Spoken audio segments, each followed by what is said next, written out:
Hi friends, போட்டித் தேர்வு சம்பந்தமாக இன்று நடந்த மிக முக்கிய நிகழ்வுகளை பார்க்கலாம். கென் ரிவர் மத்திய பிரதேசில் இருக்குது, பெட்வா ரிவர் உத்தரப்பிரதேசில் இருக்குது. இந்த ரெண்டு நதிகளையும் இணைக்கிறாங்க. எதுக்காக அப்படின்னு பார்க்கும்போது 6.35 லட்சம் ஹெக்டேர் நிலங்கள் பயனடைகிறதுக்காக இந்த ரெண்டு நதிகளையும் இணைக்கிறாங்க. இதுக்கு பார்த்தீங்கன்னா ப்ராஜெக்ட் ஒர்த் 9,500 crores. இந்த 9,500 crore ரூபி கொடுத்து இந்த ரெண்டு நதிகளையும் இணைக்க போகிறாங்க. இதுக்கு கிளியரன்ஸ் கொடுக்கணும். அதாவது இந்த மாதிரி எந்த ஒரு விஷயங்கள் நம்ம செய்யறதா இருந்தாலும் அதுக்கு ஒவ்வொரு அமைப்புகள் கிட்ட இருந்து நாம கிளியரன்ஸ் வாங்கணும்.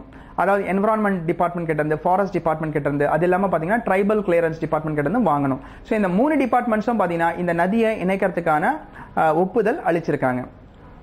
இந்த மாதிரி பார்த்தீங்கன்னா மேலும் 30 சச் இந்த மாதிரியான ப்ராஜெக்ட்ஸ் இருக்கு அப்படின்றத கவர்மெண்ட் தெரிவிச்சிருக்காங்க. அதாவது நதிநீர் திட்டம் இணைக்கிற திட்டம் மேலும் கிட்டத்தட்ட 30 ப்ராஜெக்ட்ஸ் இருக்கிறதா தெரிவிச்சிருக்காங்க. அதில் முதல் கட்டமாக கென் ரிவரும் பெட்வா ரிவரும் அவங்க இணைக்கிறாங்க. இதுக்கான ஒர்த் 9,500 crores. அடுத்தது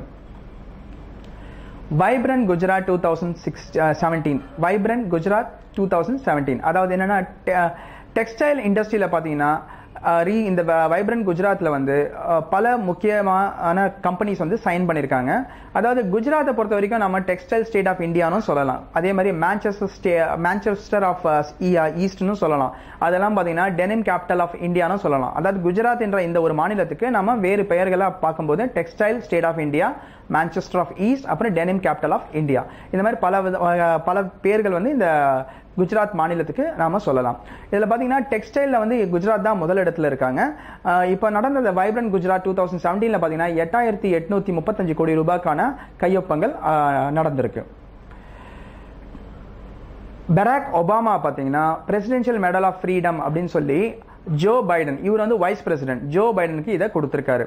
இது வரைக்கும் பார்த்தீங்கன்னா டோட்டலாகவே யூஎஸ் ஹிஸ்ட்ரியில் நாலாவது ஒரு பர்சன் இந்த மெடலை வாங்குறது அப்படின்னு பார்க்கும்போது ஜோ பைடன் தான். ஸோ அப்போனா நம்ம ஊரில் பார்த்தீங்கன்னா நம்ம பாரத் ரத்னா அவார்டை சொல்லுவோம். அந்த மாதிரி பார்த்தீங்கன்னா யூஎஸை பொறுத்த வரைக்கும் ரொம்ப ப்ரெஸ்டீஜியஸ் அவார்டு, அதாவது பிரசிடென்ஷியல் மெடல் ஆஃப் ஃப்ரீடம் அப்படின்ற இந்த அவார்டு மொத்தமாகவே இது வரைக்கும் இவரோட சேர்த்து 4 பேர் தான் வாங்கியிருக்காங்க. ஸோ அந்த பெருமை ஜோ பைடனுக்கு போய் சேருது. ஜோ பைடன் யார் அப்படின்னு பார்த்தீங்கன்னா வைஸ் பிரசிடென்ட் ஆஃப் அமெரிக்கா. சரிங்களா? இவர் பேசிக்கலி பார்த்தீங்கன்னா பராக் ஒபாமாவோட அந்த கேபினெட்ல அவர் இருந்தவர். டிசிஎஸோட சிஇஓ, அதாவது பிரசன்ட் சிஇஓ இருக்க என் சந்திரசேகரனை அவர் ப்ரமோட் பண்றாங்க. எதுக்கு அப்படின்னு பார்த்தீங்கன்னா சேர்மன் ஆஃப் டாடா சன்ஸோட சேர்மனா அவரை ப்ரமோட் பண்றாங்க. அதாவது N Chandrasekaran is promoted as chairman of Tata Sons. பிரசண்டா அவரோட டெசிக்னேஷன் சிஇஓ இன் டிசிஎஸ். சரிங்களா? அடுத்தது socio economic and caste census. இதை எக்ஸ்பர்ட் குரூப் அதாவது கணக்கெடுப்பு எடுத்திருக்காங்க. அந்த கணக்கெடுப்பை பார்த்தீங்கன்னா rural development minister Narendra Singh கிட்ட ஒப்படைச்சிருக்காங்க. இதை பார்த்தீங்கன்னா ஒரு எக்ஸ்பர்ட் டீம் தான் இதை செஞ்சிருக்காங்க. இந்த எக்ஸ்பர்ட் டீமோட ஹெட்டா இருந்தவர் பார்த்தீங்கன்னா former finance secretary Sumit Bose. இந்த அனாலிட்டிக்ஸ், அதாவது socio economic and caste census இந்த அனாலிட்டிக்ஸ் எதுக்கு யூஸ் ஆகும் அப்படின்னு பார்க்கும்போது ஜாதிகள் அடிப்படையில் பார்த்தீங்கன்னா என்ன மாதிரியான ஜாதிகள் கீழ் இருக்காங்க, அதே மாதிரி மேலே இருக்காங்க, அதே மாதிரி பார்த்தீங்கன்னா யார் யார் எவ்வளோ இருக்காங்க, அதுக்கேற்ற மாதிரி என்ன மாதிரி திட்டங்கள் போடலாம் அப்படின்றத கவர்மெண்ட் யூஸ் பண்ணுறதுக்கு இந்த ஒரு அனாலிட்டிக்ஸ் யூஸ்ஃபுல்லாக இருக்கும், அதாவது இந்த இன்ஃபர்மேஷன் யூஸ்ஃபுல்லாக இருக்கும் அப்படின்றத சொல்லியிருக்காங்க. ஸோ இதை அவங்க rural development minister Narendra Singh கிட்ட கொடுத்துருக்காங்க. அடுத்ததா டெல்லியில் அகிரி அஹூதி அப்படின்னு சொல்லி ஒரு ஸ்கீம் கொண்டு வந்திருக்காங்க. இது என்ன அப்படின்னு பார்க்கும்போது டெல்லி போலீஸும் அப்புறம் இண்டிகோ ஏர்லைன்ஸும் சேர்ந்து ஒரு ஒப்பந்தம் சைன் பண்ணியிருக்காங்க. இது எதுக்காக அப்படின்னு பார்க்கும்போது டெல்லியில் நார்த் ஈஸ்டர்ன் ஸ்டேட்டை சேர்ந்த மக்கள் அவங்க இறந்துட்ட பிறகு பார்த்தீங்கன்னா அவங்கள அந்த டெட் பாடியை கொண்டு போகிறது கூட அவங்களுக்கு காசு இல்லாத காரணத்தினால அவங்க டெல்லியிலேயே புதைச்சிடுறாங்க. ஸோ இந்த மாதிரி நடக்க வேணான்றதுக்காக டெல்லி போலீஸும் அதே மாதிரி இண்டிகோ ஏர்லைன்ஸும் ஒரு திட்டத்தில் சைன் போட்டிருக்காங்க. அது பேர் அகிரி அஹூதி அப்படின்னு சொல்லிட்டு. ஒரு மனிதாபிமான அடிப்படையில் இந்த மாதிரி நடக்கிற சம்பவங்களுக்கு ஃப்ரீ ஆஃப் காஸ்ட்ல அந்த டெட் பாடிஸை அவங்களோட சொந்த ஊருக்கு கொண்டு போறதுக்கு இண்டிகோ ஏர்லைன்ஸ் ஒப்புதல் கொடுத்துருக்காங்க. இதை வந்து எப்போ அவங்க ஃப்ரீயாக கொடுப்பாங்க அப்படின்னு பார்க்கும்போது எப்பெல்லாம் இந்த மாதிரி நிகழ்ச்சிகள் சம்பவங்கள் நடக்குதோ அப்போல்லாம் டெல்லி போலீஸ் வந்து ஒப்புதல் கொடுக்கணும், இந்த டெட் பாடியை இந்த நார்த் ஈஸ்டர்ன் ஸ்டேட்டுக்கு ஃப்ரீயாக கொண்டு போகணுன்றதை கொடுக்கணும். அப்படி கொடுத்தாங்கன்னா அவங்க கொண்டு போய் கொடுக்கறதுக்கு தயாராக இருக்கிறதா சைன் பண்ணியிருக்காங்க. ஸோ இந்த திட்டத்தோட பேர் வந்து அகிரி அஹூதி அப்படின்னு சொல்லிட்டு. எண்டோசல்ஃபன் அப்படின்ற ஒரு ரொம்ப சீப்பாக கிடைக்கக்கூடிய ஆக்ரோ கெமிக்கல், இதை வந்து கேரளா மாநிலத்தில் யூஸ் பண்ணி சில பேர் வந்து பாதிச்சிருக்காங்க. கிட்டத்தட்ட பார்த்தீங்கன்னா 5000 பேர் வந்து பாதிச்சதா தகவல்கள் சொல்லியிருக்காங்க. இவங்களுக்கு வந்து 500 கோடி ரூபாய் வந்து நஷ்ட ஈடா கொடுக்கணும் அப்படின்றத chief justice of India J S. Khehar வந்து அவரோட தலைமையில் இருக்க பெஞ்ச் வந்து தீர்ப்பு கொடுத்துருக்காங்க. ஸோ கேரளா கவர்மெண்ட் வந்து இவங்களுக்கான தேவையான காம்பன்சேஷனை கண்டிப்பாக வந்து உரிய மக்கள், அதாவது உரிய கம்பெனி கிட்ட வந்து வாங்கி கொடுத்தே தீரணுன்றதை சொல்லியிருக்காங்க.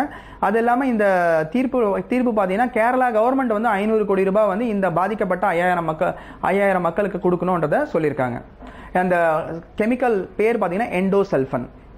அடுத்ததா பினாக்கா அப்படின்ற ஒரு மல்டிபிள் ராக்கெட் லான்ச்சரை இந்தியா வந்து சக்சஸ்ஃபுல்லாக டெஸ்ட் பண்ணியிருக்காங்க. ஸோ மல்டிபிள் ராக்கெட் லான்ச்சர்ன்ற பேர்லேயே உங்களுக்கு புரிஞ்சுக்கலாம், விதவிதமான ராக்கெட்ஸை வந்து இது மூலமாக லான்ச் பண்ண முடியும். சரிங்களா? அதாவது இதில் வந்து என்ன ஸ்பெஷாலிட்டின்னு பார்க்கும்போது நேவிகேஷன், கைடன்ஸ், அப்புறம் கண்ட்ரோல் கிட் இதெல்லாம் வந்து மேம்படுத்தப்பட்டிருக்கு அப்படின்றத சொல்லியிருக்காங்க. இந்த பினாக்கால வந்து பார்த்தீங்கன்னா முதல்ல ஆரம்பத்தில் இருந்தது மார்க் 1, அது 40 கிலோமீட்டர் வரைக்கும் தாக்கக்கூடியது. அடுத்ததாக பார்த்தீங்கன்னா மார்க் 2, அதாவது மார்க் 2ன்றது இப்போ அட்வான்ஸ், இது வந்து 65 கிலோமீட்டர் வரைக்கும் இது செயல்படும். ராஜேஷ் கோபிநாத் அப்படின்றவரை வந்து சிஇஓ ஆஃப் டிசிஎஸ் அப்பாயிண்ட் பண்ணியிருக்காங்க. அடுத்ததா Alexander Rudensky, Shimon Sakaguchi, Fred Ramsdell, இந்த 3 பேருக்கும் பார்த்தீங்கன்னா சயின்ஸ் அவார்டு, அதாவது கிராஃப்ட் பிரைஸ் சயின்ஸ் அவார்டு கொடுத்துருக்காங்க. இதை வழங்குறது பார்த்தீங்கன்னா Royal Swedish Academy of Science, இவங்க தான் இதை வழங்குறாங்க. இந்த வின்னர்ஸ்க்கெல்லாம் பார்த்தீங்கன்னா 6 மில்லியன் குரோனா வந்து அவங்களுக்கு பிரைஸ் மணியாக கிடைக்குது. எதுக்காக இந்த 3 பேருக்கு இந்த அவார்டு கொடுக்குறாங்க, அதாவது கிராஃப்ட் பிரைஸ் சயின்ஸ் அவார்டு எதுக்காக கொடுக்குறாங்க அப்படின்னு பார்க்கும்போது டி செல்ஸை வந்து ரெகுலேட்டரி இம்யூனிட்டியை வந்து கண்டுபிடிக்க, அதாவது டி செல் அப்படின்ற ஒரு செல் நம்மளோட உடம்புல இருக்கு, அந்த செல் பார்த்தீங்கன்னா இம்யூனிட்டியை வந்து அதிகப்படுத்தும். ஸோ அதுக்கான விஷயத்தை இவங்க கண்டுபிடிச்சிருக்காங்க. ஸோ அதனால இந்த 3 பேருக்கும் இந்த விருதை கொடுத்துருக்காங்க. அடுத்ததாக பார்த்தீங்கன்னா முதல் முறையாக சோலார் போட், அதாவது சோலார் பவர்லேயே இயங்கக்கூடிய ஒரு போட்டை வந்து கேரளாவில் அறிமுகப்படுத்தியிருக்காங்க. கேரளா சீஃப் மினிஸ்டர் பினராயி விஜயன் வந்து இதை அறிமுகப்படுத்தியிருக்காரு. அந்த போட்டோட பேர் வந்து ஆதித்யா. இதை வந்து எங்க அறிமுகப்படுத்தினாங்க அப்படின்னு பார்க்கும்போது வைக்கம் அப்படின்ற அந்த இடத்துல அறிமுகப்படுத்தியிருக்காங்க. கூட வந்து பவர் மினிஸ்டர் மிஸ்டர் பியூஷ் கோயலும் இருந்திருக்காரு. இந்த போட்டோட ஒர்த், அதாவது வேல்யூ அப்படின்னு பார்க்கும்போது 1.5 கோடி ரூபாய். இந்த போட் பார்த்தீங்கன்னா 14 கிலோமீட்டர் வேகத்தில் செல்லக்கூடியது. இந்த போட்ல வந்து ஒரு டைம்ல வந்து 75 பேர் வந்து பயணிக்கலாம். மீண்டும் நாளை சந்திக்கலாம்.